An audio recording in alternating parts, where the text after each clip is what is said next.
প্ৰধানমন্ত্ৰী ডাঙৰীয়া সেইদিনাই পুৱা 10-15 বজাত গুৱাহাটী বিমানবন্দৰত উপস্থিত হ'ব। পোনে পোনে তেখেত নাৰেংগী হেলিপেডত আহিব আৰু ঠিক 11 বজাত প্ৰধানমন্ত্ৰী ডাঙৰীয়াই খানাপাৰা ফিল্ডত উপস্থিত হ'ব আৰু শপত গ্ৰহণ অনুষ্ঠানত মুখ্য অতিথি হিচাপে উপস্থিত থাকিব। মাননীয় কেন্দ্ৰীয় গৃহমন্ত্ৰী অমিত শ্বাহ ডাঙৰীয়াকে ধৰি আমাৰ ৰাষ্ট্ৰীয় সভাপতি শ্ৰদ্ধেয় নীতিন নবীন ডাঙৰীয়া,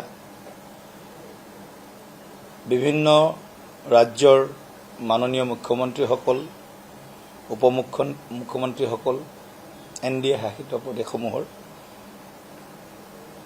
তেনেধৰণে আমাৰ সমগ্ৰ ভাৰতৰ পৰা দলৰ জ্যেষ্ঠ শ্ৰেষ্ঠ নেতৃবৃন্দ আৰু কেন্দ্ৰীয় চৰকাৰৰ কেইবাগৰাকীও মাননীয় মন্ত্ৰী এই অনুষ্ঠানত অংশগ্ৰহণ কৰিব।